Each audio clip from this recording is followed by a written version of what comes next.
평생 참으며 살아왔습니다. 남편을 먼저 떠나보내고 홀로 아들을 키우며 가족을 위해 희생하는 게 제 몫이라 여겼습니다. 그런데 지난 설날 손주가 보는 앞에서 며느리에게 머리채를 잡히고 제사상에 패대기 쳐야 했습니다. 그 순간 저는 깨달았습니다. 더는 이렇게 살아서는 안 된다는 걸요. 오늘 제 이야기는 참던 여자가 어떻게 스스로를 지켜내고 다시 일어서는가에 대한 기록입니다. 끝까지 함께 해주시고 구독과 좋아요, 댓글로 마음을 나눠주시면 큰 힘이 됩니다. 저는 김말순입니다.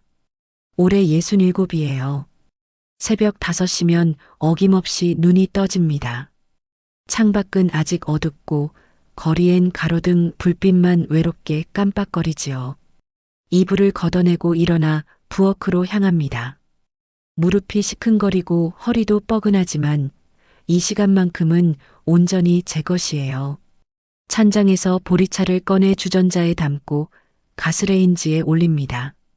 보글보글 끓는 소리가 적막한 새벽을 채우면 저는 비로소 오늘도 살아있구나 실감하곤 해요. 창문을 열면 3월 찬바람이 얼굴을 때리지만 이 냉기조차 반갑습니다. 살아있다는 증거니까요. 이 집은 제가 30년을 살아온 곳입니다.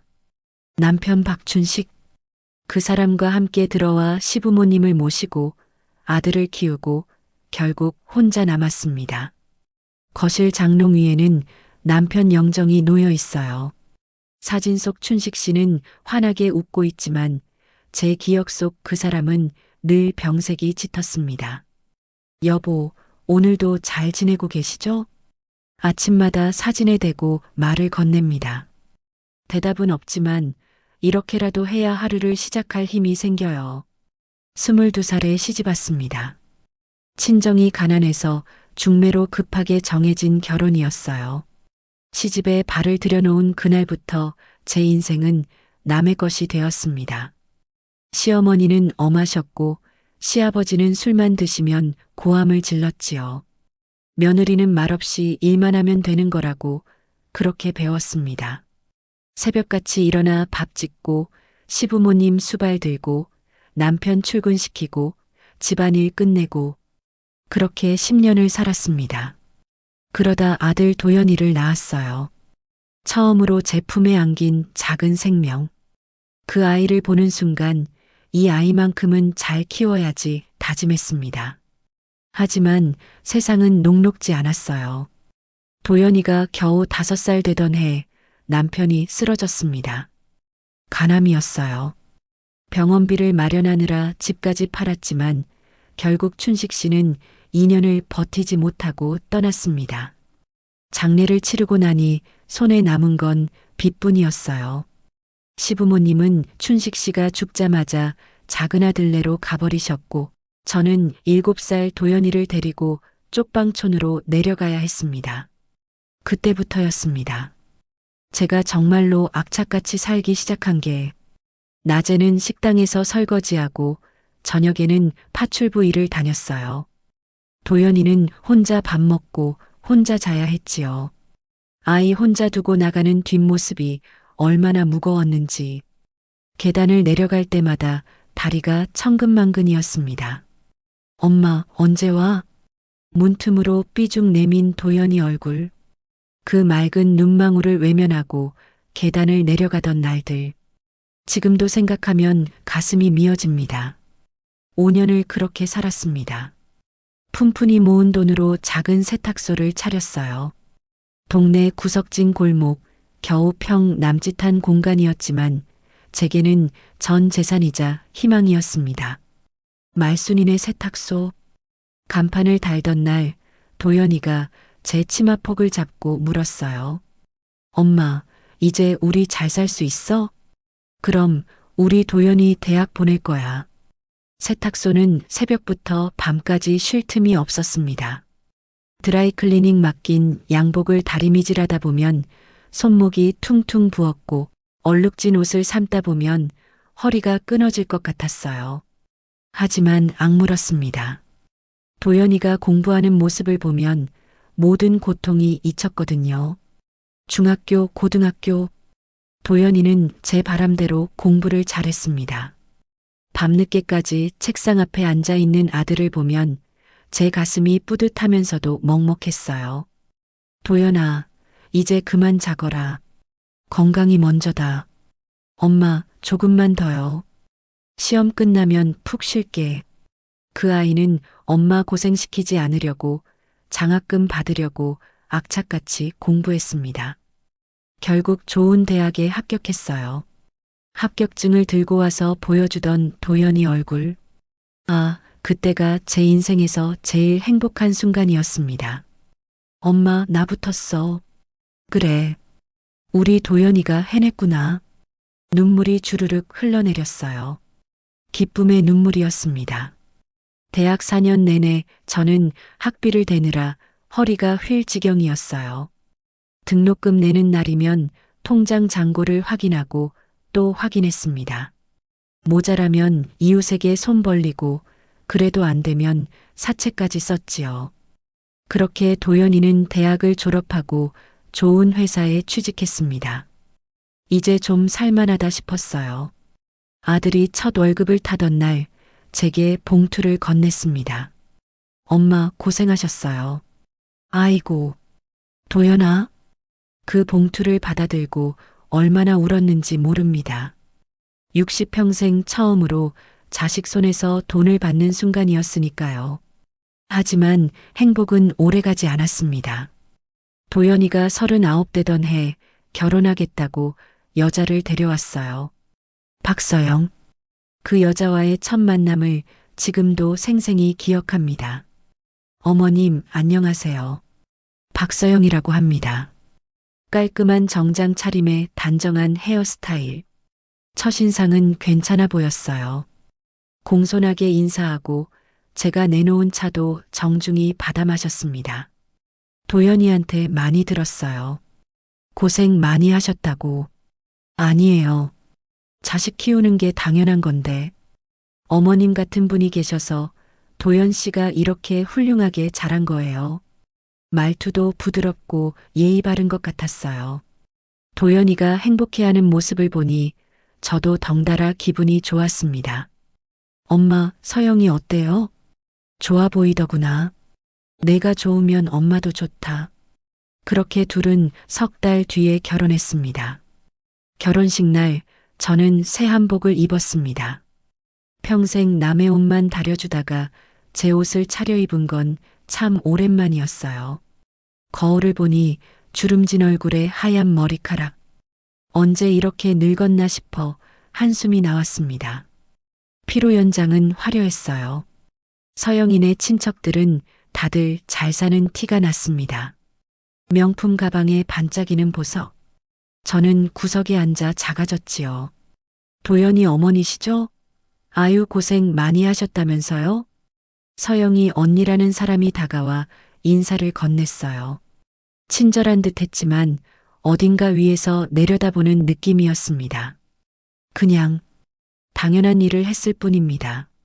아이고, 겸손도 하시네. 우리 서영이 잘 부탁드려요. 뭔가 찜찜했지만 그날은 아들 결혼식이니 그냥 넘어갔습니다. 신혼살림은 제 집 근처 빌라로 정했어요. 도연이가 제안한 거였습니다. 엄마 가까운 데서 살아야 자주 뵐 수 있잖아요. 그래, 고맙다. 처음 몇 달은 괜찮았어요. 서영이가 가끔 집에 들러 인사하고 제가 만든 반찬도 잘 받아갔습니다. 어머님, 감사합니다. 저희가 먹기 아까울 정도예요. 아니야, 많이 먹어. 하지만 석 달쯤 지나자 분위기가 달라지기 시작했어요. 어느 날 도연이와 서영이가 함께 왔습니다. 저녁을 대접하려고 준비한 음식을 보더니 서영이가 코웃음을 쳤어요. 어머니, 요즘 누가 이런 반찬을 먹어요? 무슨 말이야? 아, 죄송해요. 그냥 제 입맛이 좀 까다로워서요. 도연이가 당황한 표정으로 아내를 말렸습니다. 서영아, 엄마가 정성껏 해주신 건데. 알았어요, 알았어. 맛있게 먹을게요. 그날 식사 내내 서영이는 음식을 거의 건드리지 않았습니다. 젓가락으로 이것저것 뒤적이기만 했죠. 제 가슴이 답답했지만 아들 앞에서 티낼 수 없었습니다. 그 뒤로 서영이의 태도는 점점 노골적으로 변했어요. 어머니, 이 집 좀 추운 것 같아요. 보일러 좀 틀어주세요. 난방비가 좀 나와서. 아유, 그 돈이 뭐 대수라고. 도연 씨 월급으로 충분히 낼 수 있는데. 참 어머니, 혹시 우리 집 열쇠 있으세요? 있으면 돌려주세요. 내가 왜 너희 집 열쇠를. 아, 그냥요. 혹시나 해서요. 요즘 세상이 워낙 무서워서. 며느리 말투는 공손했지만 눈빛은 차가웠습니다. 마치 당신은 우리 사생활에 끼어들지 마세요라고 말하는 것 같았어요. 도연이는 그런 아내의 무례함을 눈치채지 못하는 것 같았습니다. 아니, 모른 척하는 건지도 몰라요. 1년쯤 지났을 때 손주 지호가 태어났습니다. 병원에 달려갔더니 서영이 친정어머니만 산모 옆에 있었어요. 저는 한참을 복도에서 기다려야 했습니다. 어머니, 들어오세요. 도연이가 나와서야 겨우 들어갈 수 있었죠. 서영이는 지친 얼굴로 누워 있었고 작은 아기가 그 품에 안겨 있었어요. 아이고, 우리 손주. 다가가려는데 서영이 어머니가 가로막았습니다. 아직 몸이 약해서요. 나중에 보세요. 제 손주인데 제대로 안아보지도 못했습니다. 가슴이 저려왔지만 참았어요. 100일 돌잔치 모든 행사에서 저는 구경꾼이었습니다. 서영이네 친척들이 주인공이었고 저는 그저 도연이 어머니일 뿐이었죠. 할머니, 나 과자 줘. 지호가 4살쯤 됐을 때 제 집에 왔다가 조르던 기억이 납니다. 그래, 할머니가 줄게. 지호야, 할머니 집 과자 먹지 마. 더러워. 서영이가 벌떡 일어나 아이 손을 낚아챘습니다. 더럽다니. 그게 무슨. 아, 죄송해요. 제 말이 좀 그랬네요. 지호가 알레르기가 있어서요. 알레르기? 저희 집 과자에만 알레르기가 있다는 건지.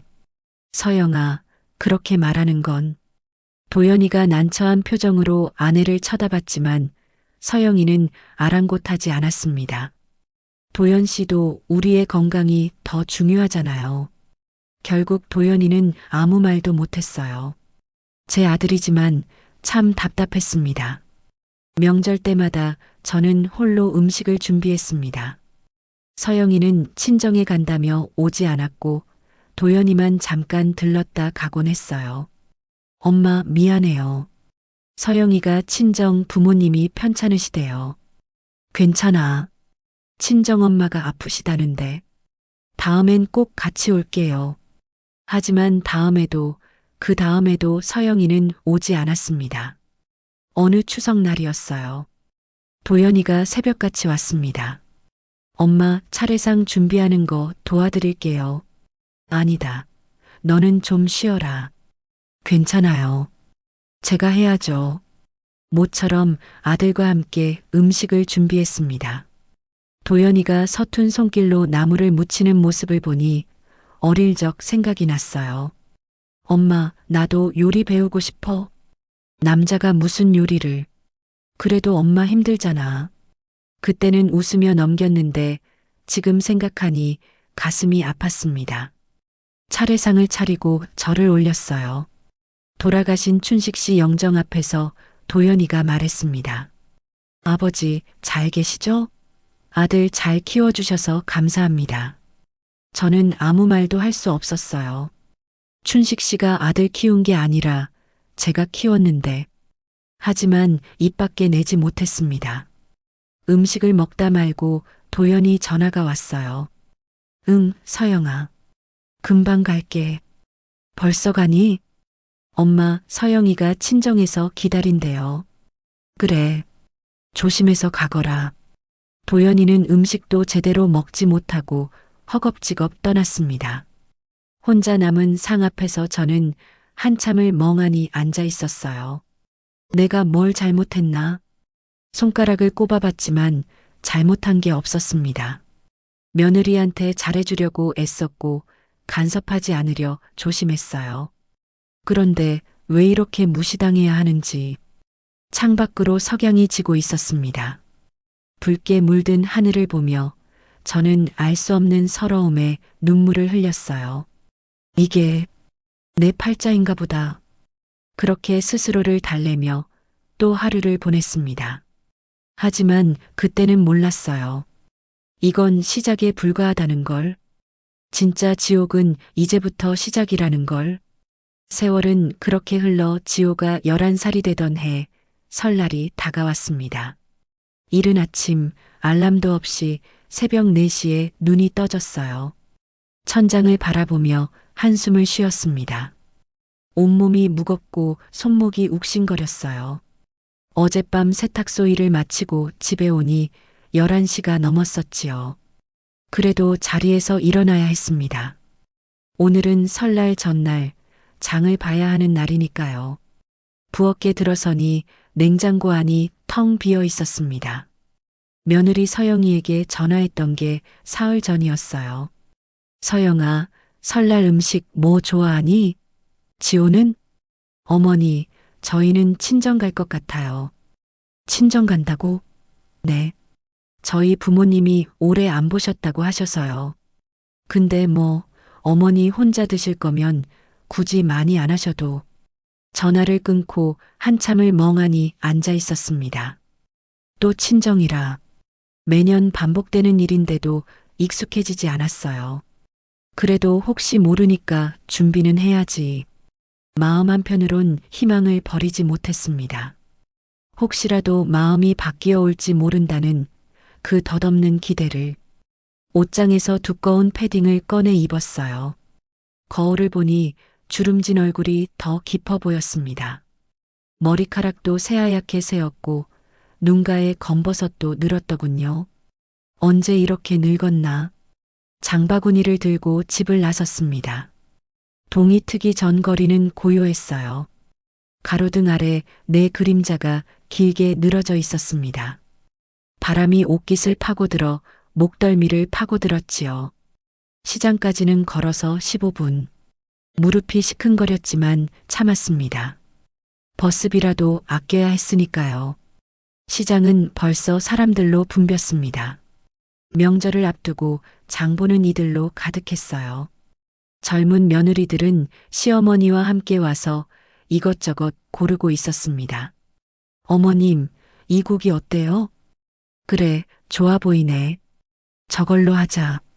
옆에서 정겹게 대화하는 모습을 보니 가슴이 먹먹했어요. 저런 며느리를 만났으면 얼마나 좋았을까. 채소 가게 앞에 멈춰 섰습니다. 할머니, 뭐 필요하세요? 미나리하고 시금치 조금만 주세요. 명절인데 이것만 사세요? 더 필요한 거 없어요? 아니에요, 이것만. 에이, 서비스로 더 넣어드릴게요. 할머니 단골이시잖아요. 고맙습니다. 가게 주인의 친절이 오히려 더 서러웠어요. 채소를 받아들고 다음 가게로 향했습니다. 고깃집 앞에서는 한참을 망설였습니다. 가격표를 보니 한우는 100g에 25,000원. 지호가 좋아하는 갈비찜을 해주고 싶었지만 손이 떨려 돼지고기로 방향을 틀었어요. 아줌마, 돼지고기 500g만 주세요. 500g? 명절인데 이것만 사요? 네. 혼자 먹으니까요. 거짓말이었습니다. 혼자 먹는 게 아니라 혹시라도 아들네가 올까봐 준비하는 거였어요. 하지만 차마 그 말을 할 수 없었습니다. 장바구니가 점점 무거워졌습니다. 손목이 욱신거리고 어깨가 빠질 것 같았어요. 잠깐 쉬려고 의자에 앉았습니다. 할머니, 괜찮으세요? 떡집 아주머니가 걱정스러운 얼굴로 물었어요. 네. 잠깐 쉬는 거예요. 설 준비하시느라 힘드시겠어요. 올해도 아들내는 오지요? 글쎄요, 아마도. 아유, 그래도 손주 보는 재미가 있으시잖아요. 그렇죠. 떡을 사면서도 망설였습니다. 백설기, 송편, 지호가 좋아하는 것들. 결국 조금씩 샀어요. 오지 않으면 혼자 먹으면 되니까 그렇게 스스로를 위로했습니다. 장을 마치고 집으로 돌아오니 어느새 9시가 넘었어요. 양손 가득 든 장바구니를 내려놓고 소파에 주저앉았습니다. 숨이 가빠서 한참을 헉헉거렸지요. 내가 이렇게까지 해야 하나? 문득 그런 생각이 들었습니다. 하지만 곧 고개를 저었어요. 가족이니까, 혈육이니까 참아야 한다고. 부엌에 들어가 앞치마를 둘렀습니다. 재료들을 하나씩 꺼내놓으니 조리대가 가득 찼어요. 창문을 열자 찬바람이 후 불어왔습니다. 먼저 육수부터 끓였습니다. 무와 다시마를 넣고 센 불에 올렸어요. 보글보글 끓는 소리가 적막한 부엌을 채웠습니다. 칼을 들고 재료를 다듬기 시작했어요. 물을 깎는데 손이 떨렸습니다. 나이가 드니 힘 조절이 안 돼요. 칼질 한 번 할 때마다 손목이 시큰거렸지요. 시금치를 데치고 숙주를 삶고 고사리를 볶았습니다. 가스레인지 앞에 서 있는 시간이 길어지니 허리가 끊어질 것 같았어요. 의자를 가져다 놓고 앉아서 했습니다. 옛날엔 이게 아무것도 아니었는데 67년 산 몸은 정직했습니다. 아무리 마음이 젊다고 우겨봤자 관절은 거짓말을 하지 않았어요. 점심도 거른 채 오후 4시까지 요리를 했습니다. 나물 6가지, 전 3가지, 잡채, 갈비찜. 명절 상차림이 거의 완성되어 갔어요. 냉장고에 음식을 차곡차곡 넣으며 생각했습니다. 지호가 먹을 수 있을까? 손주 얼굴이 떠올랐어요. 동그랗고 까만 눈망울. 할머니를 보면 환하게 웃던 그 아이. 요즘은 태블릿만 들여다보느라 저한테 말도 잘 안 걸더군요. 할머니, 나 바빠. 그래. 그럼 나중에. 냉장고 문을 닫고 한숨을 쉬었습니다. 온몸이 땀으로 흥건했어요. 씻으려고 욕실로 갔다가 거울 속 제 모습을 봤습니다. 눈밑이 검게 처지고 입술은 바싹 말라 있었어요. 머리카락은 땀에 젖어 이마에 붙었고 늙은 여자가 거기 있었습니다. 이렇게 늙어버렸구나. 샤워를 하면서 눈물이 났어요. 뜨거운 물줄기에 섞여 흘러내렸지만 가슴속 응어리는 씻겨나가지 않았습니다. 저녁을 간단히 먹고 누웠어요. 온몸이 쑤시고 아팠지만 잠은 오지 않았습니다. 천장을 보며 이런저런 생각이 들었어요. 내일 정말 안 오면 이 음식들을 어떡하지? 아니야, 올 거야. 설날인데 안 올 리 없어. 하지만 작년에도 재작년에도 생각의 꼬리가 끝없이 이어졌습니다. 시계를 보니 밤 11시. 내일을 위해 자야 하는데 눈이 말똥말똥했어요. 핸드폰을 들고 도연이한테 문자를 보냈습니다. 도연아, 내일 꼭 와라. 엄마가 음식 많이 했다. 답장은 1시간 뒤에 왔어요. 엄마, 미안해요. 서영이가 친정 가자고 해서 대신 모레 갈게요. 모레? 설날 다음 날에 와서 뭐하나. 차가운 음식이나 먹으라고? 핸드폰을 내던지고 싶었지만 참았습니다. 베개를 끌어안고 울음을 삼켰어요. 내가 뭘 잘못했길래. 평생 자식 위에 살았는데 명절에 얼굴 한번 보는 게 이렇게 어려운가. 가슴이 찢어질 것 같았습니다. 새벽 2시쯤 됐을 때 겨우 잠이 들었어요. 하지만 편안한 잠은 아니었습니다. 꿈속에서도 부엌에 서 있었고 음식을 만들고 있었으니까요. 도연아, 많이 먹어라. 엄마 손맛이 최고야. 지호야, 할머니가 해준 떡 먹어볼래? 네, 할머니. 행복한 꿈이었습니다. 하지만 꿈이었어요. 현실은 달랐지요. 설날 아침 5시에 눈이 떠졌습니다. 온몸이 뻐근하고 손목이 퉁퉁 부었어요. 거울을 보니 눈이 빨갛게 충혈되어 있었습니다. 세수를 하고 한복을 꺼냈습니다. 10년도 더 된 한복이었어요. 색이 바래고 군데군데 보풀이 일었지만 그래도 설날이니까 입어야 했습니다. 한복을 입는데 손이 떨렸어요. 고름을 매다 말고 한참을 멈춰 섰습니다. 오늘 정말 혼자 설을 쇠는 건가? 창밖을 보니 동이 트고 있었습니다. 새해 첫날의 햇살이 방 안으로 스며들었어요. 아름다운 아침이었지만 제 마음은 어둡기만 했습니다. 부엌으로 가서 차례상을 준비했습니다. 혼자서도 제대로 된 상을 차려야 한다고, 춘식 씨 영전에 올려야 한다고 생각했어요. 음식을 하나씩 꺼내 그릇에 담았습니다. 손이 떨려 국물이 흘렀고 젓가락을 떨어뜨리기도 했어요. 혼자 하는 일이 이렇게 힘들 줄은. 9시쯤 됐을 때 상차림이 완성됐습니다. 춘식 씨 사진 앞에 놓고 절을 올렸어요.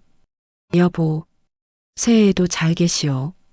우리 도연이랑 지호 잘 지켜주세요. 절을 하다 말고 눈물이 터져 나왔습니다. 제 앞에 놓인 건 음식뿐, 사람은 아무도 없었어요. 내가 이렇게 외로울 줄은. 그때 초인종이 울렸습니다. 가슴이 두근거렸어요. 혹시? 달려가 문을 열었습니다. 하지만 그곳엔 문을 열었습니다. 그곳에 도연이가 서 있었어요. 엄마, 새해 복 많이 받으세요. 가슴이 벅차올랐습니다. 뒤에는 서영이와 지호도 보였어요. 오다니, 정말 왔다니. 어머님, 안녕하세요. 서영이가 어색하게 인사했습니다. 짙은 화장에 비싼 옷차림, 명품 가방을 든 모습이 마치 남의 집 방문하듯 거리감이 느껴졌어요. 어서 들어와라. 어서. 손이 떨렸습니다. 기쁨인지 긴장인지 알 수 없는 감정에 온몸이 떨렸어요. 지호는 저를 보지도 않고 거실로 들어가 소파에 털썩 주저앉았습니다. 손에는 태블릿을 꼭 쥐고 있었어요. 지호야, 할머니한테 인사는? 도연이가 타이르자 지호가 고개도 안 들고 중얼거렸습니다. 새해 복 많이 받으세요. 그래. 우리 지호 많이 컸네. 다가가려는데 서영이가 가로막았어요. 어머니, 애가 피곤해요. 아침 일찍 일어나느라. 그래, 그럼 좀 쉬어라. 차례상을 보더니 서영이 얼굴이 일그러졌습니다. 어머니, 이게 뭐예요? 차례상인데. 요즘 누가 이렇게 차려요? 우리 친정에서는 호텔 음식으로 하던데. 심장이 철렁 내려앉았어요. 새벽부터 준비한 음식들을 그렇게 무시하다니. 서영아, 엄마가 정성껏 준비하신 건데. 도연이가 난처한 얼굴로 아내를 말렸지만 서영이는 코웃음을 쳤습니다. 정성? 봐요. 이 나물들 얼마나 질긴데. 전도 다 타서. 타지 않았어. 내가 직접. 그리고 이 떡은 뭐예요? 슈퍼에서 산 거예요? 떡집에서 샀는데. 아유, 돈 아깝게. 요즘은 다 호텔 떡 먹던데. 우리 친정에선 참았습니다. 꾹 참았어요. 하지만 가슴속에선 뭔가가 끓어오르고 있었습니다. 일단 아버지에게 인사부터 드리자. 도연이가 분위기를 바꾸려 했어요.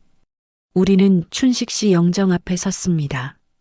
절을 올리는데 서영이가 대충 허리만 숙였어요. 성의 없는 모습이 뻔히 보였습니다. 자, 이제 음식 먹어요.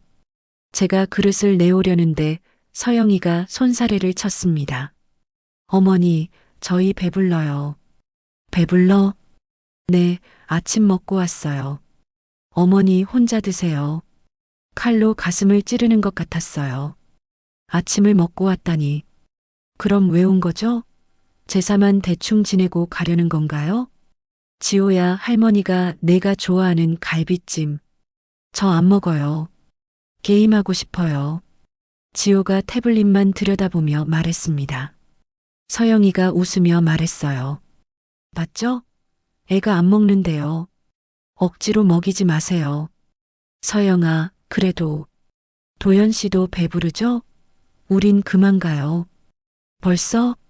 이제 막 왔는데. 너무 피곤해서 앉아있기도 힘이 들어요. 서영아, 그래도 엄마가 힘들게 준비하셨는데. 도연이가 미안한 듯 저를 쳐다봤지만 아무것도 못했어요. 서영이가 가방을 챙기려다 제사상을 다시 훑어봤습니다. 그나저나 어머니, 진짜 이건 좀 아니지 않아요? 뭐가? 이렇게 음식 차리면 누가 먹어요?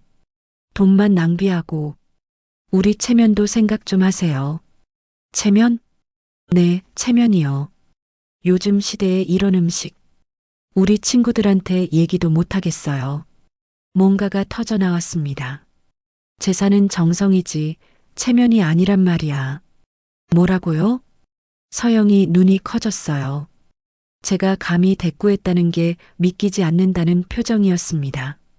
어머니, 지금 제가 틀렸다고 말씀하고 싶으신 거예요? 틀렸다는 게 아니라 사실을 말하는 거야. 난 새벽부터 이 음식을. 새벽부터? 그래서 뭐 어쩌라고요? 누가 해달라고 했어요? 너희들이 올 줄 알고. 우리 올 것 같지도 않았으면서요. 그냥 할 일 없으니까 한 거 아니에요? 심장이 쿵쾅거렸습니다. 숨이 막혔어요. 서영아, 너무한 거 아니니. 도연이가 말렸지만 서영이는 멈추지 않았습니다. 뭐가 너무해요? 사실을 말하는 건데. 어머니, 솔직히 말해요. 이 음식들 우리 안 와도 혼자 다 드실 거잖아요. 우리 핑계 대지 마세요. 이 사람이. 제 목소리가 떨렸습니다. 67년 인생에서 이렇게 모욕당한 적이 없었어요. 뭐예요? 왜 그렇게 쳐다봐요? 서영이가 비웃듯 물었습니다. 그 순간 제가 입을 열었어요. 서영아, 감히 시어머니한테 그런 말을. 시어머니? 어머니가 저한테 시어머니 대접받을 만한 일 하셨어요? 뭐라고? 솔직히 말해요. 어머니, 우리한테 뭐 해준 거 있어요? 결혼할 때 살림 도와준 것도 없고, 손주 봐준 것도 없고, 내가 돈이 어딨어서. 바로 그거예요. 돈도 없으면서 왜 우리한테 이래라 저래라 해요? 폭발했습니다. 참고 참았던 게 한꺼번에 터져 나왔어요. 난 평생 아들 키우느라, 네 남편 대학 보내느라. 그건 어머니가 할 일이잖아요. 자식 키우는 게 당연한 거고. 그걸 가지고 왜 그렇게 유세를 떠세요? 내가 유세를 떤다고? 그럼 뭐예요? 우리 보고 감사하라는 거예요? 어머니가 뭘 했다고? 서영이가 한 발짝 다가왔습니다. 눈에 도끼가 서려 있었어요.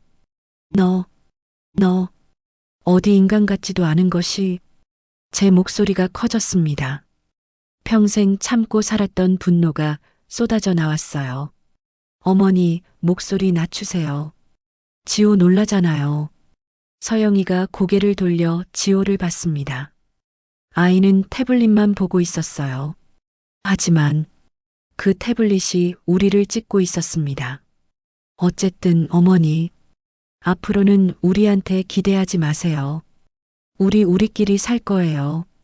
어머니는 어머니대로 사세요. 이게 무슨. 그리고 명절 때마다 이런 거 하지 마세요. 쓸데없는 짓이에요. 쓸데없는 짓? 제가 평생을 바쳐온 게 쓸데없는 짓이라고? 너 정말. 손이 부들부들 떨렸습니다. 화가 치밀어 올라 숨을 쉴 수가 없었어요. 왜요? 할 말 있으면 하세요. 듣긴 들어줄게요. 비웃는 표정이었습니다. 완전히 저를 무시하는 태도. 제사는 정성이란 말이야. 체면이 아니고. 아, 또 그 소리예요? 서영이가 짜증 섞인 목소리로 말했습니다. 어머니, 정신 좀 차리세요. 지금이 어느 시대인데 그런 구닥다리 같은 생각을 아직도 하고 계세요. 구닥다리? 네, 구식이에요. 시댁 체면? 그런 거 지금 누가 신경 써요? 이런 인간 말종 같으니라고. 어디서 이런 것이 우리 집에 들어와서. 그 말이 끝나기도 전에 서영이가 확 다가왔습니다. 뭐라고요? 지금 뭐라고 했어요? 천하에 배우지 못한 것 같으니라고. 이 할멈이. 순간이었습니다. 서영이 손이 번쩍 올라가더니 제 머리채를 움켜쥐었어요. 으악! 정신없이 끌려갔습니다. 머리가 쥐어뜯기는 고통에 비명이 터져 나왔어요. 서영아, 뭐 하는 거야? 도연이가 소리쳤지만 서영이는 멈추지 않았습니다.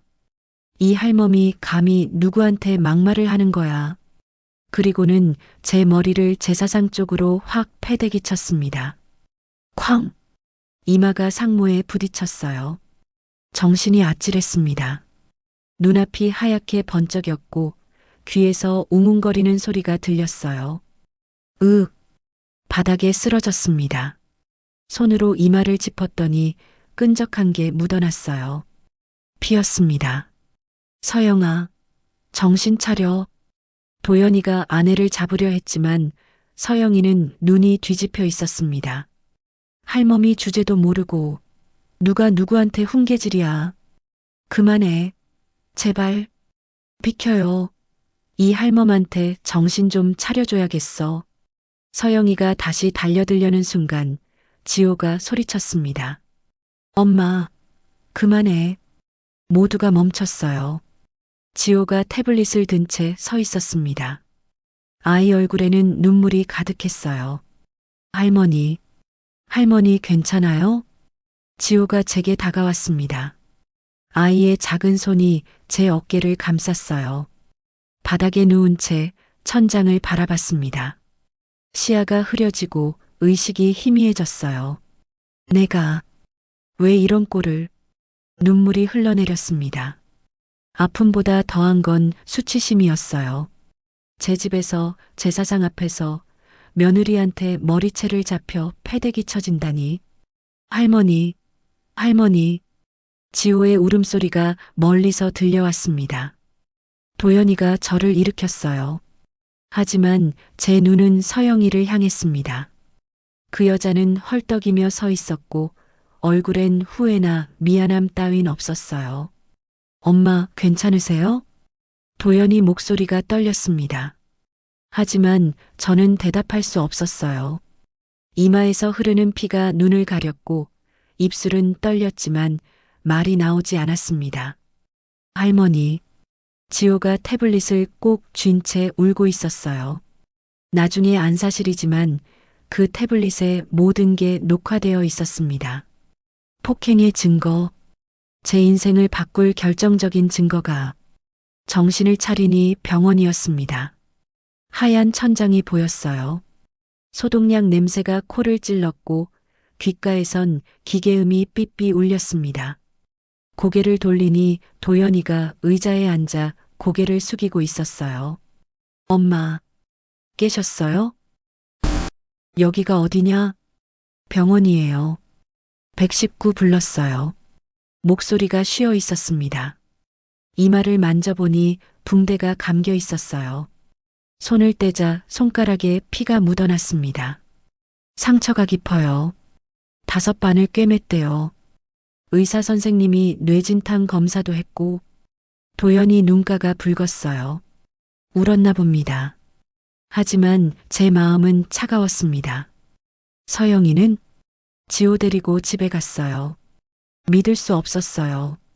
사람을 때려 병원에 보내놓고 집에 가다니. 너는 뭐 했어? 엄마, 그게. 서영이가 사람을 때렸는데 너는 뭐 했냐고. 목소리가 커졌습니다. 가슴이 답답해서 소리라도 질러야 할 것 같았어요. 죄송해요, 엄마. 제가 말렸는데. 말렸어? 말렸다고? 네 엄마가 바닥에 피 흘리며 쓰러졌는데? 도연이가 고개를 더 숙였습니다. 어깨가 떨리는 게 보였어요. 엄마, 정말 미안해요. 제가 서영이한테 단단히 말할게요. 말한다고 달라질 것 같아? 그 애는 날 죽이려 들었어. 눈빛을 봤거든. 손이 떨렸습니다. 그때 서영이 얼굴이 떠올랐어요. 분노로 일그러진 표정, 저를 향한 증오. 엄마, 그 정도는 아니었어요. 내가 뭘 알아? 소리를 지르자 가슴이 쿵쿵 뛰었어요. 간호사가 달려왔습니다. 환자분, 진정하세요. 혈압이 올라가요. 죄송합니다. 도연이가 제 손을 잡으려 했지만 뿌리쳤어요. 가거라. 엄마.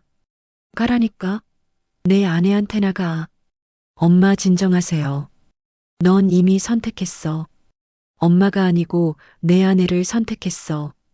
도연이 얼굴이 하얗게 질렸습니다. 하지만 부정하지 못했어요. 사실이니까. 다시는 오지 마. 엄마, 그런 말씀하지 마세요. 결국 도연이는 문을 열고 나갔습니다. 혼자 남은 병실에서 저는 천장만 바라봤어요. 눈물이 주르륵 흘러내렸습니다. 내가 이렇게까지 당해야 하나. 평생을 바쳐 키운 아들. 그 아들이 제 편을 들지 않는다는 게 믿기지 않았어요. 다음 날 아침 담당 의사가 회진을 왔습니다. 할머니 많이 좋아지셨네요. 오늘 퇴원 가능하세요. 고맙습니다. 그런데 할머니, 이 상처 어떻게 다치신 거예요? 넘어졌어요. 넘어져서 이렇게 될 수는 없는데요. 누가 때린 것 같은데. 의사 선생님 눈빛이 날카로웠어요. 하지만 저는 고개를 돌렸습니다. 아니에요. 제가 넘어진 거예요. 그러시다면 할 수 없죠. 하지만 진단서는 발급해 드릴게요. 혹시 필요하실까봐. 진단서요? 네, 두피 열상, 경추 염자, 뇌진탕 의심 소견이요. 이런 건 기록으로 남겨두는 게 좋아요. 무슨 말인지 알 것 같았어요. 하지만 저는 아무 말도 하지 않았습니다. 퇴원 수속을 밟고 집으로 돌아왔어요. 현관문을 여는데 손이 떨렸습니다. 집 안으로 들어서니 어제 그 모습이 그대로였어요. 제 사상은 엉망이었습니다. 떨어진 음식들, 깨진 그릇, 바닥에 핏자국. 어제의 악몽이 생생했어요. 주저앉고 싶었지만 참았습니다. 무릎을 꿇고 바닥을 닦기 시작했어요. 걸레질을 하면서 눈물이 뚝뚝 떨어졌습니다. 도대체 내가 뭘 잘못했길래. 그때 초인종이 울렸습니다. 가슴이 철렁했어요. 서영이가 다시 온 건가? 문을 열자 옆집 김순자 할머니가 서 있었습니다. 말순아, 어제 무슨 일 있었어? 구급차 소리 들었는데. 아무것도 아니에요. 머리에 붕대는 왜 감았어? 순자 할머니가 걱정스러운 얼굴로 물었어요. 30년 넘게 옆집에 산 이웃이었습니다. 넘어져서. 거짓말 마. 어제 소리 다 들었어. 무슨 소리요? 여자가 소리 지르고 내가 비명 지르고. 다 들렸어. 벽이 얇잖아. 순간 부끄러워졌어요. 이웃들이 다 들었다니. 들어와서 얘기해. 혼자 있지 말고. 순자 할머니가 제 손을 이끌었습니다. 거실에 앉아 차를 마시며 저는 모든 걸 털어놨어요. 며느리의 무시, 아들의 무능함, 어제 일어난 폭행. 세상에, 그런 일이. 순자 할머니가 입을 막았습니다. 말순아, 그냥 참으면 안 돼. 신고해야 해. 신고요? 응, 경찰에. 이건 폭행이야, 폭행. 하지만 며느리인데. 그게 며느리야? 시어머니를 폭행했는데? 이건 신문에 내보낼 일이야. 패륜도 이런 패륜이 없어. 순자 할머니 목소리에 힘이 들어갔어요. 우리 때는 참고 사는 게 미덕이었지만 지금은 아니야. 당해도 되는 사람은 없어. 하지만 도연이가. 도연이? 내 아들 제대로 못하잖아. 엄마 맞는데 가만히 있는 놈이 맞는 말이었어요. 하지만 인정하고 싶지 않았습니다. 생각해 볼게요. 순자 할머니는 한숨을 쉬며 돌아갔습니다. 혼자 남은 거실에서 저는 멍하니 앉아 있었어요. 그때 전화벨이 울렸습니다. 지호였어요. 할머니. 지호야? 할머니, 괜찮으세요? 엄마가 할머니를. 아이 목소리가 떨리고 있었어요. 응, 할머니 괜찮아. 죄송해요, 할머니. 제가 엄마 말렸어야 하는데. 아니야, 내 잘못이 아니란다. 할머니, 저기, 왜 그래? 제가 다 찍었어요. 찍었다고? 네, 태블릿으로 엄마가 할머니 때리는 거 찍었어요. 심장이 쿵 떨어졌습니다. 정말? 네. 제가 파일로 저장했어요. 할머니한테 보내드릴게요. 지호야. 할머니, 엄마 혼내주세요. 엄마가 잘못했어요. 전화를 끊고 얼마 안 있어 파일이 왔어요. 떨리는 손으로 영상을 재생했습니다. 화면에는 모든 게 담겨 있었어요. 서영이가 제 머리채를 잡는 장면, 상에 패대기 치는 장면, 제가 쓰러지는 장면. 이건 증거였습니다. 명백한 증거.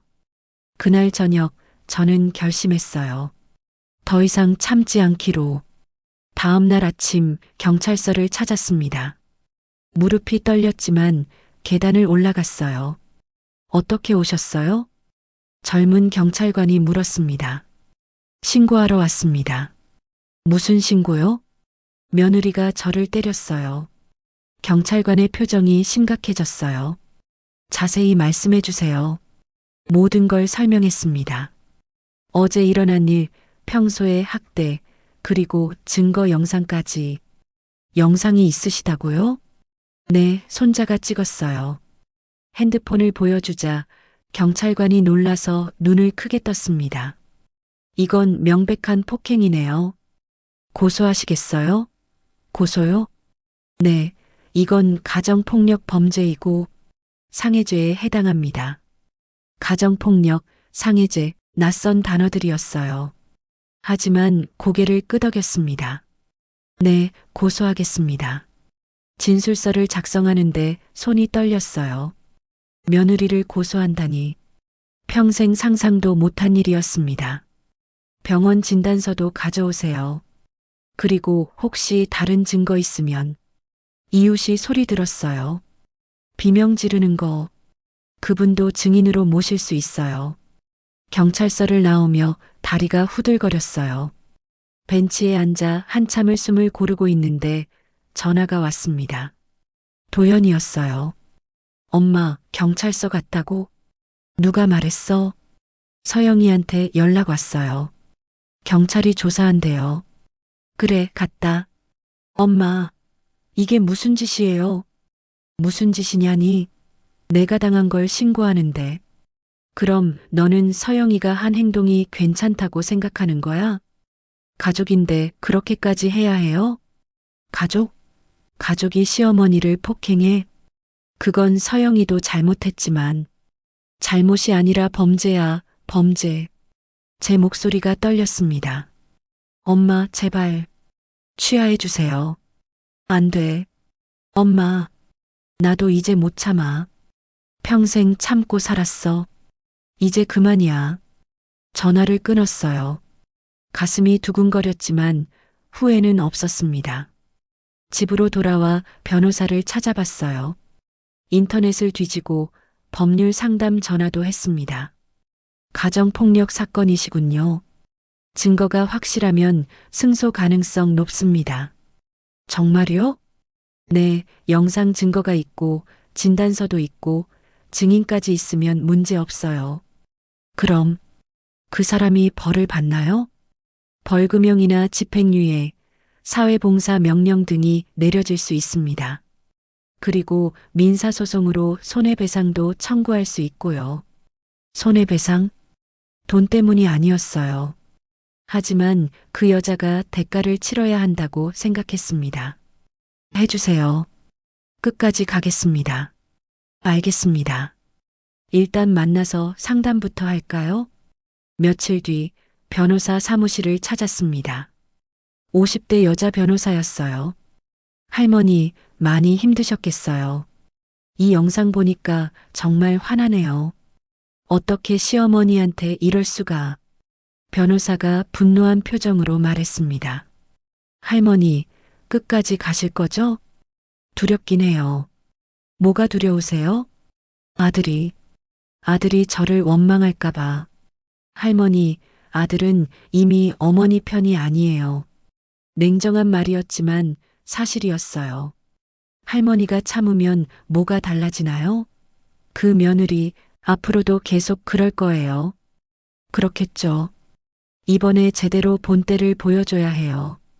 법이 할머니 편이에요. 변호사 말을 들으니 용기가 났습니다. 끝까지 가겠습니다. 더 이상 참지 않을 거예요. 잘 결심하셨어요. 제가 도와드릴게요. 그날 밤 잠이 오지 않았어요. 창밖을 보며 생각했습니다. 67년을 참고 살았어요. 시집살이도 참았고 남편 병수발도 참았고 가난도 참았습니다. 며느리한테 무시당하는 것도 참았어요. 하지만 이제는 아니에요. 더 이상 참지 않을 겁니다. 나도 사람이야. 당해도 되는 사람은 없어. 순자 할머니 말이 맴돌았어요. 핸드폰을 들고 지호에게 문자를 보냈습니다.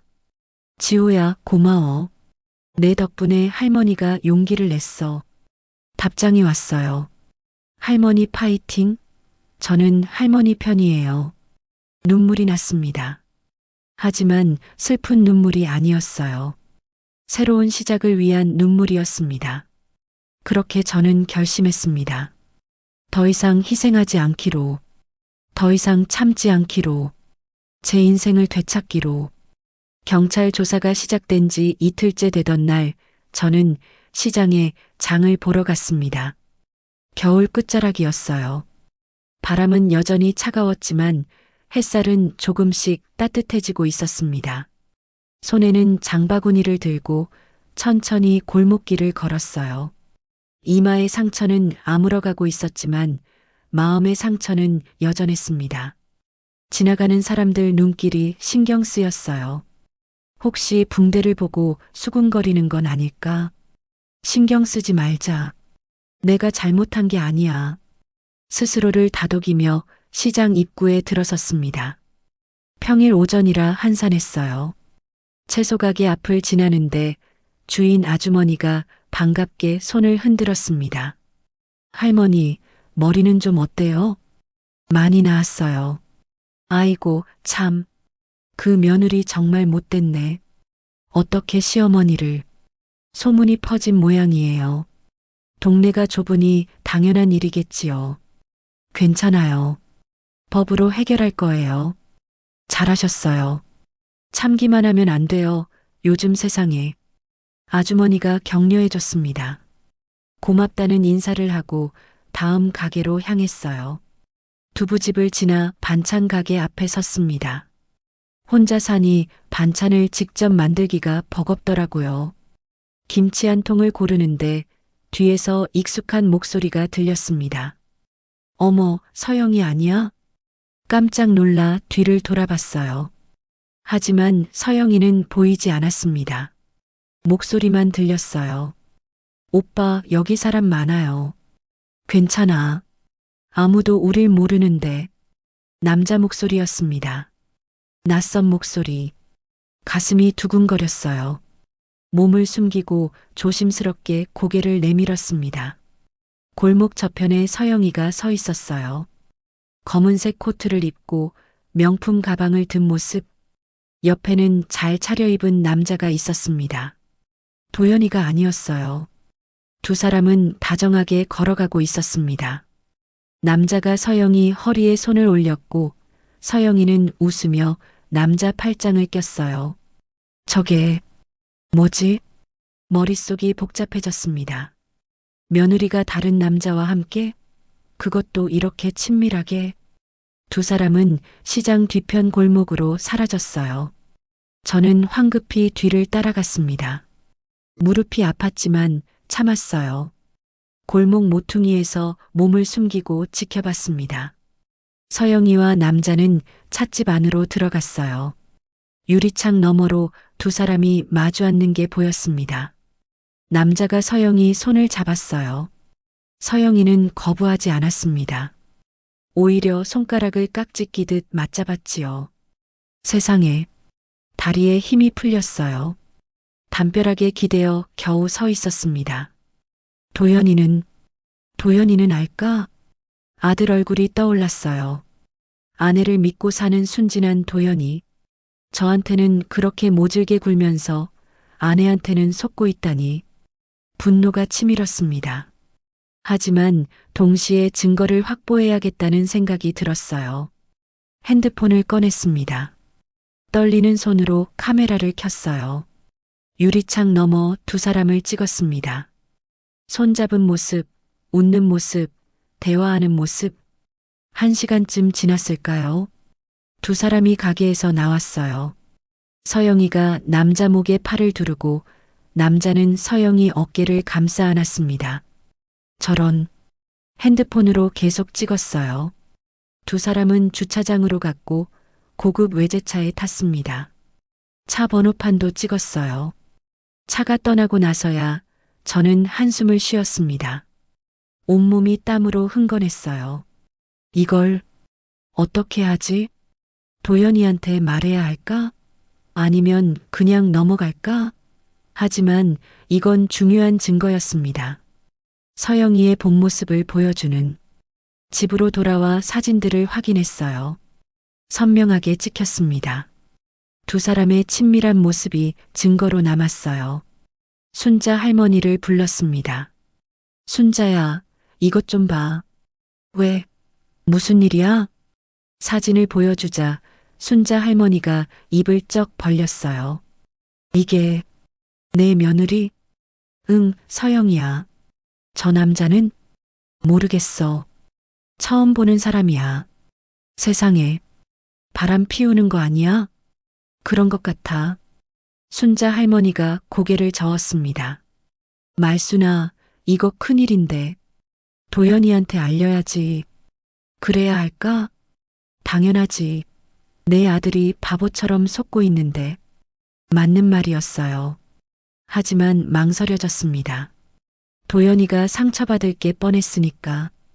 그래도 알아야겠지. 그날 저녁 도연이한테 전화했습니다. 엄마, 무슨 일이에요? 도연아, 집에 와라. 왜요? 무슨 일인데? 와서 얘기하자. 중요한 거야. 알았어요. 1시간 뒤 도연이가 왔습니다. 얼굴이 피곤해 보였어요. 엄마, 뭔데 그래요? 앉아라. 도연이를 소파에 앉히고 저는 핸드폰을 건넸습니다. 이거 봐. 사진을 보더니 도연이 얼굴이 굳었어요. 이게 뭐예요? 오늘 시장에서 봤어. 서영이가 남자랑 있는 거. 아니, 이건 똑똑히 봐. 손잡고 껴안고 있잖아. 도연이가 고개를 저었습니다. 엄마, 이건 오해일 거예요. 오해? 저게 오해로 보여? 친구일 수도 있잖아요. 친구가 저렇게 해? 제 목소리가 커졌어요. 엄마가 서영이 괴롭히려고 이러는 거죠? 뭐, 고소한 것도 모자라서 이제 이런 것까지. 믿을 수 없었어요. 증거를 보여줘도 아내를 믿다니. 도연아, 정신 차려. 서영이가 너를 속이고 있어. 아니에요. 서영이는 그런 사람 아니에요. 내가 뭘 안다고. 엄마가 뭘 안다고요. 서영이 괴롭히지 마세요. 도연이가 벌떡 일어났습니다. 가요. 서영이한테 가서 확인할 거예요. 가봐야 소용없어. 거짓말할 게 뻔하니까. 엄마, 제발. 우리 가정 파괴하지 마세요. 내가 파괴하는 게 아니야. 서영이가 파괴하고 있는 거지. 도연이는 대답하지 않고 문을 박차고 나갔어요. 쿵 하는 소리에 가슴이 내려앉았습니다. 혼자 남은 거실에서 저는 주저앉았어요. 무릎이 풀려 바닥에 주저앉았습니다. 내가 뭘 잘못한 거지? 사실을 말했을 뿐인데 아들은 저를 원망했어요. 다음 날 변호사 사무실을 찾았습니다. 변호사님, 이것 좀 보세요. 사진을 보여주자 변호사 눈이 반짝였어요. 이거 불륜 증거네요? 그런 것 같아요. 할머니, 재판에서 이건 큰 무기가 될 수 있어요. 정말이에요? 네, 며느리의 인격을 증명하는 거죠. 폭행만이 아니라 불륜까지. 변호사가 사진을 꼼꼼히 살폈어요. 이 남자, 신원을 알아봐야겠어요. 혹시 아시는 분이에요? 아니요, 처음 봤어요. 차 번호판이 찍혔네요. 이걸로 추적할 수 있겠어요. 며칠 뒤 변호사한테 전화가 왔습니다. 할머니, 저 남자 신원 확인했어요. 누군데요? 부동산 투자회사를 운영하고 있고요. 며느님하고는 꽤 오래전에 만난 것 같습니다. 그런데 이 남자 며느님하고 동거래도 있습니다. 동거래요? 네, 계좌 추적해보니 서영이가 그 남자한테 큰 돈을 받았더라고요. 가슴이 철렁했어요. 얼마나요? 총 5천만 원 정도요. 5천만 원? 도연이 얼굴이 떠올랐어요. 열심히 일해서 번 돈으로 가족을 먹여 살리는 아들. 그 아들 뒤에서 아내는 다른 남자를 만나고 있었다니. 이건 도연이한테 말씀하셔야죠. 당연히 아드님도 아셔야죠. 할머니, 이대로 넘어가시면 안 돼요. 며느리가 완전히 집안을 망치고 있어요. 변호사 말이 맞았어요. 하지만 도연이한테 이 사실을 말하면 아들이 받을 충격이 걱정됐습니다. 그래도 알아야 해. 그날 밤 도연이를 다시 불렀습니다. 엄마, 또 뭐해요? 짜증 섞인 목소리였어요. 앉아라. 내가 꼭 알아야 할 게 있어. 뭔데요? 서영이가 다른 남자랑 바람을 피우고 있어. 뭐라고요? 그리고 그 남자에게 돈도 뜯어내고 있는 모양이야. 도연이 얼굴이 하얗게 변했어요. 거짓말이죠? 증거 있어. 은행 거래네요. 변호사가 준 서류를 내밀었습니다. 도연이가 떨리는 손으로 받아들었어요. 한참을 들여다보더니 고개를 떨구었습니다. 이럴 수가. 서영이가 왜 서영이가? 목소리가 갈라졌어요. 아들이 울고 있었습니다. 엄마가 말했잖아. 서영이가 너를 속이고 있다고. 몰랐어요. 정말 몰랐어요. 이제라도 알았으면 됐어. 도연이는 한참을 고개를 숙이고 있었어요. 어깨가 떨리는 게 보였습니다. 엄마, 죄송해요. 엄마 말 안 듣고, 서영이 편만 들고, 이제라도 정신 차렸으면 됐다. 도연이가 고개를 들었어요. 눈이 빨갛게 충혈되어 있었습니다. 엄마, 이혼할게요. 정말? 이런 여자랑은 못 살겠어요. 하지만 지호는 제가 키울게요. 서영이한테는 안 맡겨요. 도연이가 결연한 표정으로 말했어요. 엄마, 그동안 정말 죄송했어요. 엄마가 맞았는데도 저는 됐다. 이제 그만하자. 저는 아들 어깨를 토닥였습니다. 비로소 제 아들이 돌아온 것 같았어요. 엄마, 재판 끝까지 같이 갈게요. 서영이한테 벌 받게 할 거예요. 고맙다. 그날 밤 처음으로 마음이 편했습니다. 아들이 제 편이 되었고 증거는 충분했어요. 서영이의 두 얼굴이 모두 드러났습니다. 이제 남은 건 법의 심판뿐이었습니다.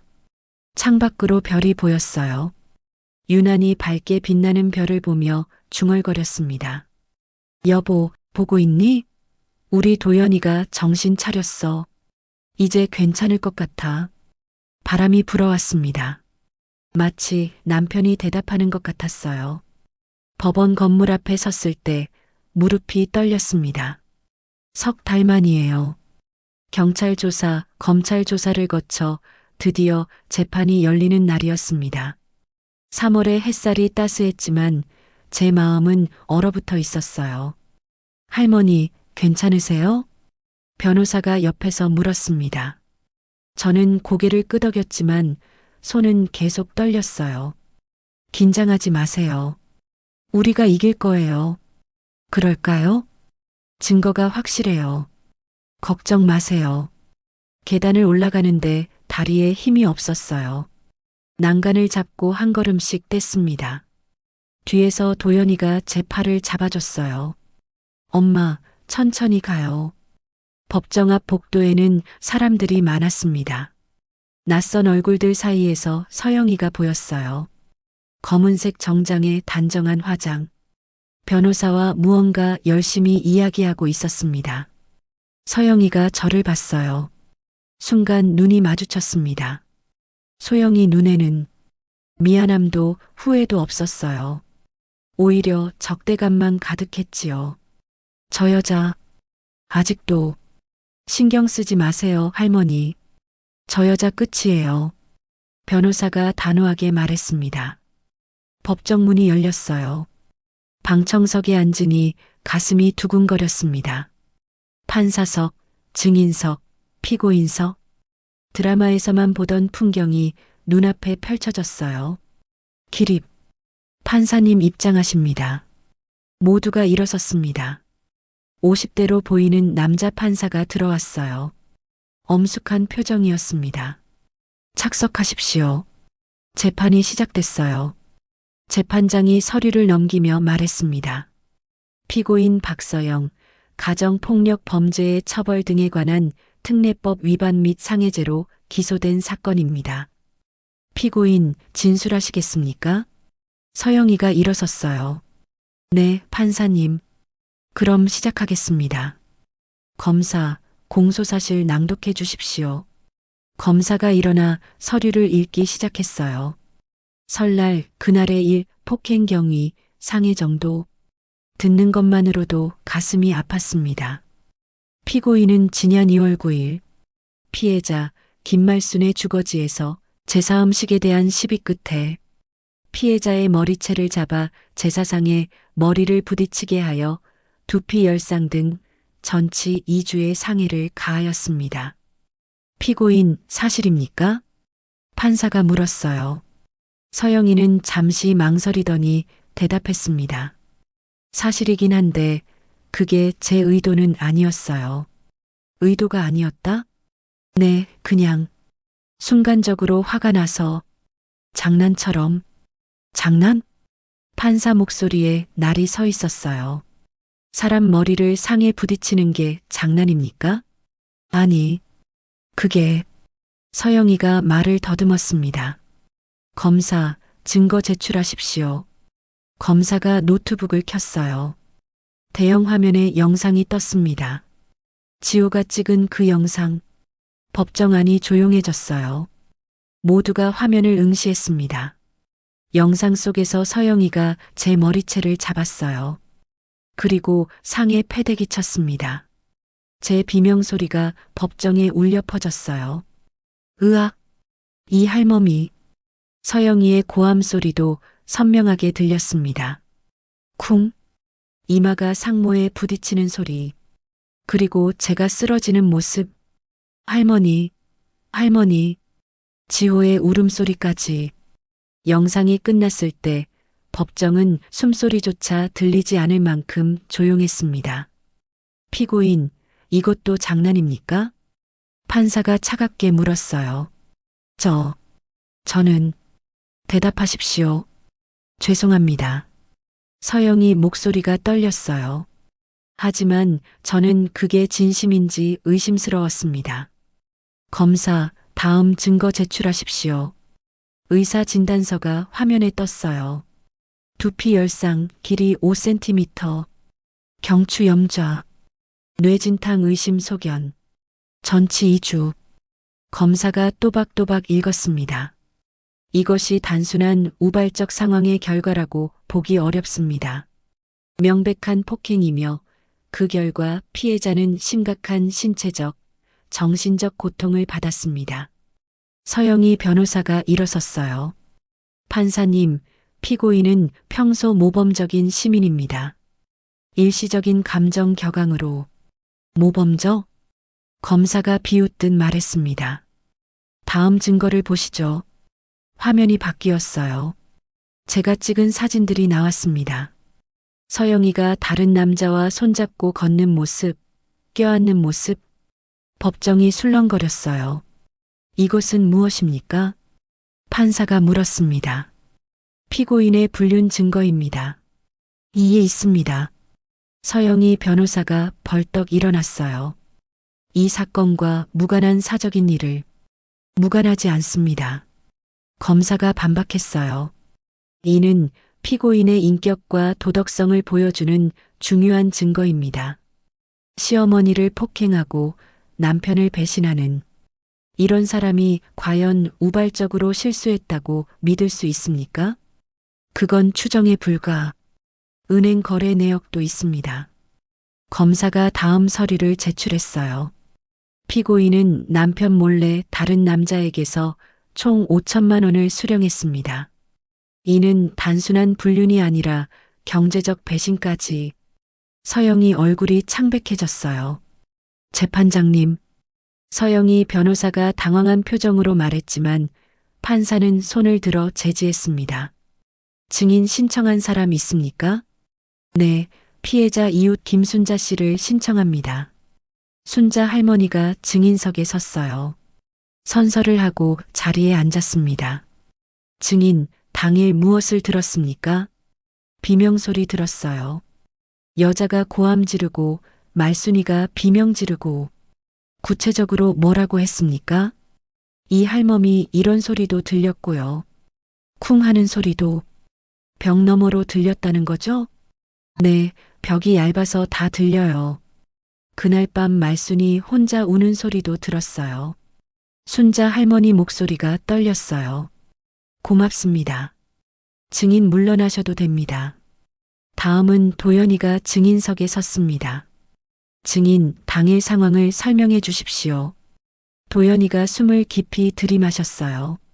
아내가 어머니 머리채를 잡아 상에 부딪혔습니다. 말리지 않았습니까? 말렸지만 제가 무력했습니다. 그 후 어떻게 했습니까? 어머니를 병원에 모셨습니다. 아내는 그냥 집에 갔어요. 미안하다는 말도 없이? 네. 도연이 고개가 떨어졌어요. 증인 신문이 끝나고 최후 진술 시간이 왔습니다. 피고인 할 말 있습니까? 서영이가 일어섰어요. 얼굴이 울긋불긋했습니다. 저는 정말 그럴 의도가 아니었어요. 순간적으로 화가 나서. 시어머니한테 화가 나면 폭행해도 됩니까? 아니, 그게 아니라 불륜에 대해서는 그건 오해예요. 5천만 원도 오해입니까? 판사 목소리가 날카로웠어요. 답하십시오. 남편 몰래 다른 남자에게 돈 받은 것도 오해입니까? 죄송합니다. 서영이가 고개를 숙였어요. 어깨가 들썩였습니다. 우는 건지 연기하는 건지. 피해자 김말순 씨 하실 말씀 있으십니까? 판사가 저를 봤어요. 저는 떨리는 다리로 일어났습니다. 저는 평생을 참고 살았습니다. 목소리가 갈라졌어요. 시집살이도 참았고 가난도 참았어요. 며느리한테 무시당하는 것도 참았습니다. 하지만 이건 너무했어요. 제 집에서 제사상 앞에서 머리채 잡혀 피 흘리는데 눈물이 흘러내렸어요. 제가 뭘 잘못했나요? 자식 잘 키운 게 잘못인가요? 며느리한테 잘해주려 한 게 잘못인가요? 저도 사람입니다. 67년을 살아왔어요. 이제는 존중받고 싶습니다. 법정이 조용했어요. 판사도 검사도 모두가 저를 바라봤습니다. 앉으십시오. 판사가 부드럽게 말했어요. 잠시 휴정하겠습니다. 10분 후 판결 선고합니다. 쉬는 시간 동안 복도에서 기다렸어요. 도연이가 물을 건넸습니다. 엄마, 물 좀 드세요. 고맙다. 손이 떨려 컵을 제대로 잡을 수가 없었어요. 엄마, 잘하셨어요. 엄마 말씀 듣고 판사님도 감동한 것 같아요. 그럴까? 네, 분명히요. 10분이 금방 지나갔어요. 다시 법정에 들어가 앉았습니다. 판사가 입장했어요. 서류를 펼치고 말했습니다. 주문. 피고인 박서영을 폭행죄로 벌금 300만 원에 처한다. 사회봉사 200시간을 명한다. 서영이가 비틀거렸어요. 또한 피해자가 제기한 민사소송건에 대해서는 판사가 다른 서류를 봤어요. 피고인은 피해자에게 손해배상금 1,000만 원을 지급하라. 재판장님, 서영이가 소리쳤지만 판사는 개의치 않았습니다. 이상 선고를 마칩니다. 패정, 탕, 망치 소리가 울렸어요. 이겼습니다, 할머니. 변호사가 제 손을 잡았어요. 정의는 승리합니다. 저는 눈물을 흘렸어요. 기쁨의 눈물이었습니다. 법정을 나오는데 서영이가 저를 노려봤어요. 증오에 찬 눈빛. 이 할멈, 당신 때문에. 서영아. 도연이가 가로막았습니다. 이제 그만해. 당신 잘못이야. 뭐? 당신도 나한테 이혼 거야. 변호사 선임했어. 이혼? 서영이 얼굴이 일그러졌어요. 지호 양육권도 내가 가질 거야. 당신 같은 사람한테는 못 맡겨. 안 돼. 내 아들이야. 당신에겐 자격이 없어.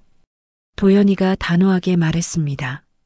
처음 보는 강한 모습이었어요. 서영이는 그 자리에 주저앉았어요. 눈물을 흘리며 무언가 중얼거렸지만 아무도 듣지 않았습니다. 법원을 나오니 햇살이 눈부셨어요. 엄마, 축하해요. 고맙다, 도연아. 엄마가 옳았어요. 제가 늦게 깨달아서 죄송해요. 이제라도 알았으면 됐어. 도연이가 제 어깨를 안아줬어요. 오랜만에 느끼는 아들의 온기였습니다. 며칠 뒤 소문이 퍼졌어요. 서영이가 다니던 회사에서 해고당했다는 소문. 친구들한테도 외면당했다는 소문. SNS에서도 욕을 먹는다는. 할머니, 서영이 완전히 망했대요. 순자 할머니가 말했어요. 돈도 다 갚아야 하고 사회봉사도 해야 하고 동네에서 쫓겨날 거래요. 그래요? 당연하지. 시어머니 때린 며느리를 누가 좋게 봐? 서영이의 몰락이었습니다. 하지만 저는 기쁘지 않았어요. 그저 끝났다는 안도감뿐. 도연이는 정말 이혼 절차를 밟았습니다. 서영이가 울며 빌었지만 도연이는 흔들리지 않았어요. 엄마, 지호는 제가 잘 키울게요. 그래. 잘해라. 주말마다 엄마네 놀러 올게요. 고맙다. 법정에서 승리했지만 마음은 여전히 무거웠어요. 가족이 깨졌고 손주는 엄마 없이 자라야 하니까. 하지만 후회는 없었습니다. 더 이상 참지 않은 것, 제 존엄을 지킨 것, 그것만으로 충분했어요. 재판이 끝나고 한 달이 지났습니다. 5월의 햇살이 따스했어요. 거실 창문을 열자 실록의 향기가 밀려들었습니다. 겨울 내내 얼어붙었던 땅이 깨어나듯 제 마음도 조금씩 녹아가고 있었어요. 거울을 보니 주름은 여전했지만 눈빛만은 달라져 있었습니다. 예전처럼 움츠러들지 않았어요. 당당했고 살아있었습니다. 엄마, 커피 드세요. 도연이가 따뜻한 커피를 건넸어요. 요즘 주말마다 와서 집안일을 도와줍니다. 서영이와는 이혼 절차가 진행 중이에요. 고맙다. 엄마, 요즘 표정이 많이 밝아지셨어요. 그래. 네, 예전엔 늘 걱정스러워 보이셨는데. 도연이 말에 미소가 지어졌어요. 그래, 이제는 걱정할 게 없으니까. 도연아, 엄마가 사업 하나 해볼까 해. 사업이요? 응, 도시락 사업. 도연이 눈이 커졌어요. 도시락이요? 엄마가? 왜? 늙은이는 안 돼? 아니, 그게 아니라. 갑자기 왜요? 창밖을 바라봤어요. 공원에서 혼자 벤치에 앉아 계신 할머니가 보였습니다. 점심시간인데 드실 게 없어 보였어요. 저런 분들 많아. 혼자 사시는 노인분들, 한부모 가정들, 제대로 된 밥 한 끼 못 먹는 사람들. 그래서 도시락을, 응, 집 일부를 개조해서 세탁소는 이제 정리하려고. 세탁소는 40년 가까이 운영했어요. 하지만 이제 몸도 힘들고 새로운 걸 해보고 싶었습니다. 엄마, 돈은 괜찮으세요? 서영이한테 받은 손해배상금 있잖아. 그걸로 시작할 거야. 1,000만 원. 서영이가 분할로 갚고 있는 돈이었어요. 처음엔 받기 싫었지만 이제는 의미 있게 쓰려 했습니다. 괜찮겠어요? 힘들지 않으세요? 힘들긴 뭐가 힘들어. 평생 일했는데. 엄마는 이제 나를 위해 살고 싶어. 제 말에 도연이가 멈칫했어요. 남편 뒷바라지, 아들 뒷바라지에 내 인생을 다 썼어. 이제부터는 내가 하고 싶은 일 하면서 살 거야. 내 아빠 돌아가신 후에도 나만 생각하고 산 적이 없었어. 늘 누군가를 위해서. 그런데 이젠 내가 나를 위해 살고 싶단다. 도연이 눈가가 붉어졌어요. 엄마, 제가 도울게요. 뭐든지. 고맙다, 아들. 그날부터 준비를 시작했어요. 세탁소 기계들을 정리하고 주방 시설을 갖췄습니다. 보건소에서 위생 교육도 받았어요. 67살에 새로 배우는 게 쉽지 않았지만 재미있었습니다. 할머니, 대단하세요. 이 나이에 새 사업을 시작하시다니. 보건소 직원이 감탄했어요. 나이가 뭐가 대수야. 하고 싶은 게 있으면 하는 거지. 멋지세요, 진짜. 허가를 받고 간판을 달았어요. 말순이네 따뜻한 밥상. 간판을 보니 가슴이 벅찼습니다. 내 이름으로 된 간판. 세탁소 때는 남편 이름이었는데 이젠 제 이름이에요. 할머니 예쁘네요. 순자 할머니가 박수를 쳤어요. 그치? 나도 이제 사업가야. 멋져, 정말. 첫 배달은 공원에 그 할머니한테 갔어요. 도시락을 건네자 할머니가 눈물을 흘렸습니다. 고맙습니다.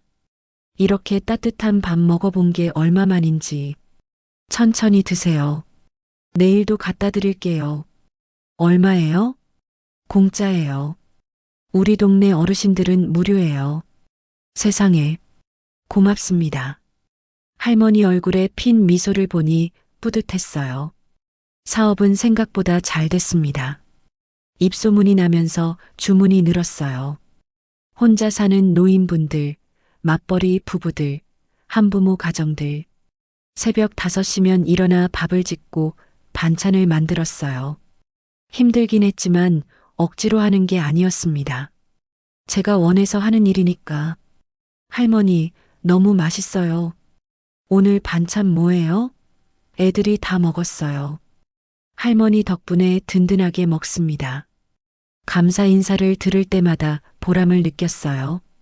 어느 토요일 지호가 왔습니다. 할머니 왔어요. 지호야. 11살 손주가 환하게 웃으며 달려왔어요. 도연이랑 함께였습니다. 엄마, 지호가 도와주고 싶대요. 정말? 네, 할머니. 저도 도시락 배달 도와줄래요. 고맙다, 우리 지호. 그날부터 지호는 주말마다 왔어요. 작은 손으로 도시락을 담고 스티커도 붙였습니다. 할머니, 이거 예쁘죠? 그래, 예쁘다. 할머니, 저 엄마랑 안 살아도 괜찮아요. 그래. 네, 할머니랑 아빠만 있으면 돼요. 엄마는 엄마는 할머니 때렸잖아요. 아이 목소리에 상처가 느껴졌어요. 지호야, 그래도 내 엄만데. 싫어요. 할머니가 더 좋아요. 지호가 제 품에 안겼습니다. 작고 따뜻한 체온이 느껴졌어요. 이 아이만큼은 잘 키워야지. 3개월이 지나자 단골이 생겼어요.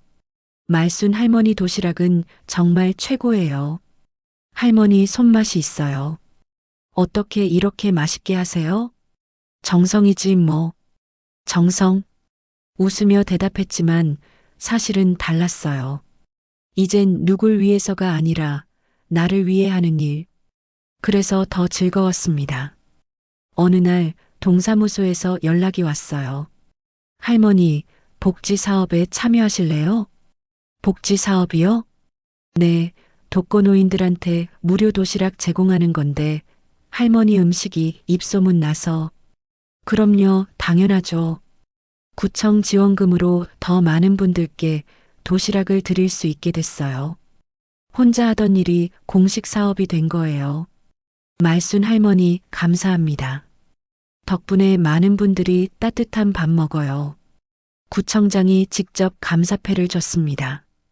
67년 만에 처음 받는 상이었어요. 고맙습니다. 눈물이 났어요. 평생 누구 뒤에 숨어 살았는데 이제는 제가 인정받는 거예요. 1년이 지났습니다. 5월의 햇살 아래 주방에서 음식을 만들고 있었어요. 라디오에서 옛 노래가 흘러나왔습니다. 세월이 가면. 춘식 씨가 좋아하던 노래였어요. 함께 들으며 춤추던 기억이 났습니다. 여보, 보고 있어요? 창밖을 봤어요. 파란 하늘에 하얀 구름이 떠 있었습니다. 나 이제 괜찮아요.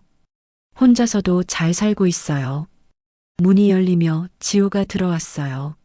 할머니, 배달 다녀왔어요. 우리 지호 고생했다. 할머니, 저기 할아버지가 너무 좋아하셨어요. 맛있다고 내일도 달라고. 그래, 그럼 더 많이 만들어야겠네. 할머니, 저 도와줄게요. 할머니 힘들잖아요. 아니다, 안 힘들어. 이제는 안 힘들단다. 정말이었어요. 예전처럼 억지로 하는 게 아니니까. 저녁이 되자 도연이가 들렀어요. 엄마, 오늘 매출 좋았어요? 응, 주문이 20개나 들어왔어. 대단하세요, 진짜. 내 엄마니까. 함께 저녁을 먹었어요. 지호가 만든 샐러드, 제가 만든 된장찌개, 도연이가 사온 떡. 할머니, 맛있어요. 엄마, 역시 엄마 손맛이에요. 가족의 웃음소리가 집안을 채웠습니다. 서영이는 없었지만 우리는 행복했어요. 아빠, 우리 엄마 안 보고 싶어? 지호가 물었어요. 너는? 안 보고 싶어. 할머니가 더 좋아. 지호가 제 손을 꼭 잡았습니다. 할머니는 우리 편이잖아. 그래. 할머니는 너희 편이야. 밤이 깊었어요. 지호와 도연이가 돌아가고 홀로 남았습니다. 설거지를 하며 라디오를 켰어요. 심야 음악 프로그램이었습니다. 다음 곡은 세월이 가면. 또 그 노래였어요. 우연일까요? 노래를 들으며 창밖을 봤어요. 별이 반짝이고 있었습니다. 67년을 살며 많은 걸 겪었습니다. 가난, 고통, 무시, 폭력. 하지만 이겨냈어요. 더 이상 누군가의 그늘이 아니에요. 더 이상 참지 않아요. 이제 저는 김말순입니다. 핸드폰을 봤어요. SNS에 올린 도시락 사진의 좋아요가 100개나 달렸습니다. 말순 할머니 화이팅. 존경합니다. 저도 할머니처럼 살고 싶어요. 댓글을 읽으니 뿌듯했어요. 나도 누군가에게 힘이 되는구나. 창밖으로 동이 트고 있었어요. 새로운 하루가 시작되고 있었습니다. 일어나 부엌으로 갔어요. 앞치마를 두르고 밥을 지었습니다. 보글보글 밥 짓는 소리. 제일 좋아하는 소리예요. 오늘도 시작이네. 혼잣말을 하며 웃었습니다. 김말순, 67세, 제 인생이 이제 막 시작입니다.